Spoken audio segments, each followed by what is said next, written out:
Sunnahfollowers, protectors of the Sunnah, Sunnahfollowers, protectors of the Sunnah.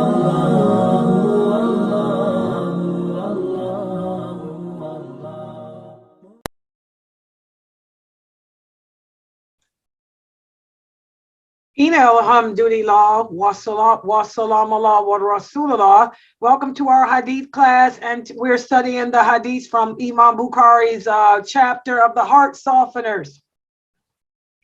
And today's hadith is simple, but it carries a very powerful meaning. The Prophet sallallahu alaihi wasallam said, "Do not abuse the dead because they have reached the result of whatever they have done." Simple hadith. Very powerful, strong meaning. What does it say? Okay, there's a lot of people out there that like to play the dozen. You know, you want to talk about somebody's mama who's dead, somebody's father who's dead, somebody's sister, brother, ex-wife, your ex-co-wife, or whatever. And these people are dead. So you want to say and carry bad things about them. You know, the Prophet said this is ignorance. Why would you speak badly about a person that is not, number one, not here to defend themselves? Number two, if the person was as bad as you claim he or she is, they're already being held accountable for what they've done in this world. So you should shut up and be okay with that. And if they're not as bad as you say, you're going to reap the punishment of Allah for slandering someone that ain't even here to defend themselves. So it's a powerful hadith telling us to really beware of what we say about people out of our mouths. Remember, the two reasons why most people will be in hell is because they couldn't control their private parts or they couldn't control their tongue. We got to learn to shut up, guys, and not talk about people. We got to stop going around holding grudges. If somebody did something to you and they dead, don't worry about it. Allah is taking care of it. Whatever they done to you, they're now reaping the punishment. So just live with that, knowing that that is your qisas. That is your karma, as you guys say. But to sit around and bash them now, that's stupid. That's ignorance. So that's what this hadith is saying. And it also shows how, once again, our Prophet Muhammad sallallahu alaihi wasallam came to teach us good manners, good behavior, good character. And by teaching us those things, he taught us Islam. Okay, anybody would like to contribute or share about this hadith? Go ahead. Yeah, that was very helpful for me, because a lot of stuff was done, you know, by those exes. And the fact that it stated to don't speak ill of the dead, and if what they did, they're being taken care of for what they done, that was very helpful for me. Mm-hmm. That you know, so I don't have to worry about it, because you reap what you sow. Pay now, pay later, period. Right. Yeah, Allah is dealing with them. So there's no need for you to get all upset. And I know some people that go on and on and on about how they hated somebody, and you thinking this person's living next door to them. Where is they? Oh, they've been dead. How long? 20 years? What the heck you talking about? Who cares? Get over it. This is a problem with a lot of African American people. You know, they hold grudges about what happened to them back in the day, what this person did to me and my children. He did this, he did that. Who? And they tell the story like it just happened yesterday. And you sitting there listening and being all riled up. Well, really? Oh my God, where is he now? Oh, that was 50 years ago. He did. How ignorant. Okay, let it go. I keep telling you guys, as Muslims, we don't live in the past. Okay, whatever happened to us in the past, we learn from it. We find the good in it and we move on. Okay, and we make sure we don't fall back into that same hole again. But as far as not moving forward and just wallowing in whatever happened to you when you was a kid, some of us have to get over that, guys. And some of us hold grudges to the point where we put everybody else in that category. Because this person did this to you, that person did that to you, you think the rest of the world is going to do it to you too. We have to get right with ourselves, get right with Allah, and move on and not give people power over us, not give the past power over us. Yes, go ahead, Sister Mayleon. Honestly, like what you said, you spoke the truth about it.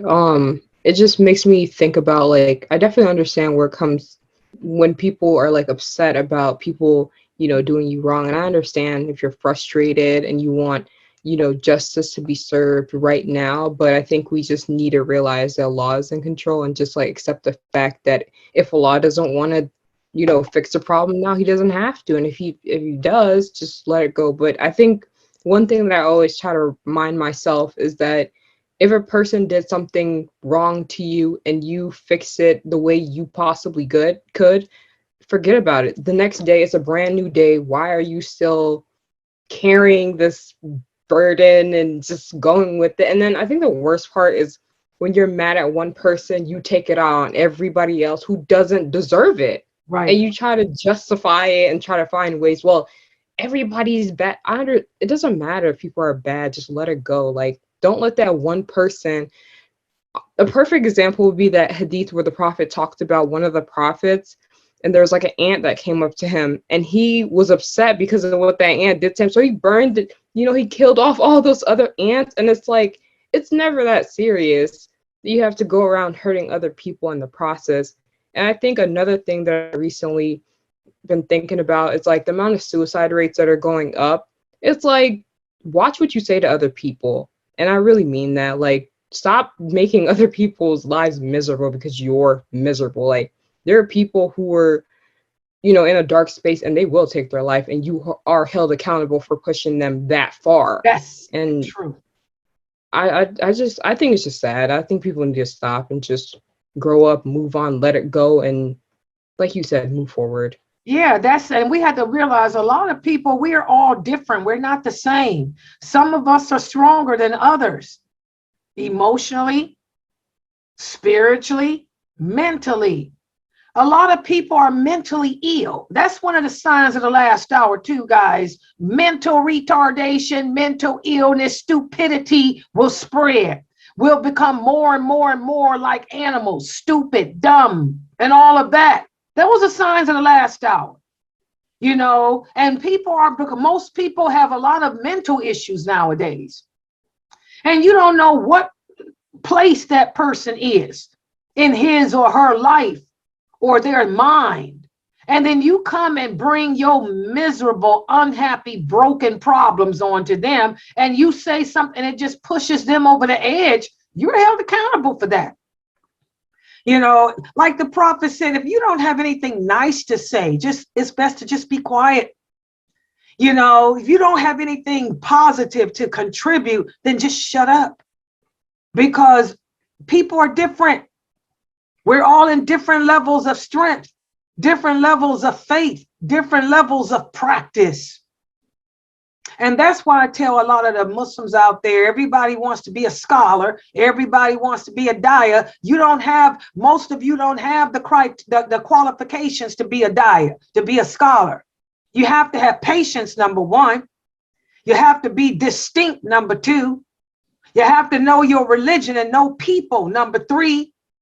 You could end up calling yourself answering questions about Islam, and you don't know where this person is in their belief, or where they come from in their life.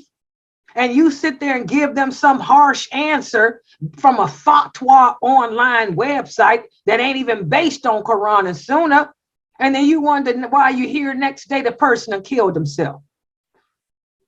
You're going to tell a person they can't come back from something that happened. So we have to be very, very careful, guys. Very careful how we use that tongue, And anybody else would like to share? I want to share. Go ahead. a lot of points that you guys made right now, and it makes them basically depending on the person that they need to ponder real quick, like real hurt. And I think that's what's the beautiful thing of knowing your religion, because a lot of people is ignorant, like you said. A lot of people is ignorant about the religion, and a lot of people don't know. But just because you don't know, don't mean that you can't seek the knowledge to know. And Allah is our revenger. You know, anything that we have to give it to him. So I just wanted to say that. That was so beautiful. Yes, indeed. Yes, indeed. Yes. Go ahead, Sister Sahara. Yeah, I totally agree with you when it if you have nothing good to say, just keep your mouth shut. Especially I think Muslims don't understand that it goes for them too. Like for example, I'm watching the games right now. I'm watching the soccer games, and the Muslims were upset over a dang game because they didn't win, even though it has nothing to do with religion and politics. So they started saying some really horrible things to this Kafir man who has been nothing but nice to the Muslim players. He supports them and everything. And they're so mad. They're saying so much rude and disrespectful stuff to them. And I'm like, this is why people see us as aggressive, because you guys take it to the extreme to a man who didn't do anything to them. He's been nothing but nice to you guys. He has been nothing nice to other teammates and stuff like that. But they were just saying some really heinous stuff to him, even though he didn't do anything to them, like nothing at all. Like he respects everyone, and they were just like doing the most. And I'm like, this is why people see us as aggressive people. If you have nothing nice to say, don't say nothing at all. And it's just a game. Like, get over yourself. It's not that serious. Like, I don't understand why they took it that far over a game, and it was really making me upset. And there are other Muslims trying to justify what they did. I'm like, okay, there's Muslim players in the team too. So what you're saying affects them too. Not just one person that you guys are making fun of, but the entire team, because that's making him probably see, oh my God, like their people are like this. Like it's just ridiculous. Yes, we have to check ourselves, guys, as Muslims. And this is the thing, we're people of balance. I keep telling y'all, remind you guys every day, as Muslims, we are supposed to be a people of dignity. We are a people of humility, and we are a people of balance. And that's the problem. First of all, most Muslims today have no dignity. Then secondly, the ones that do may not have no humility, And then we got too many people that are not balanced. Our emotions are everywhere. We don't know when to hold and when to fold. We either going to the far left or the far right. We need to find the middle course in our emotions, the middle course in our thinking, the middle course in our behavior, in our speaking, and our actions.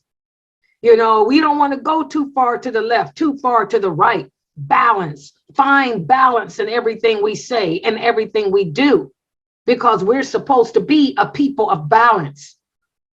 You transgress the limits of Allah, then you transgress the limits of the people. You transgress the limits of yourself, subhanAllah, and we wonder why the world think that we are terrorists. We have to work on this as a nation.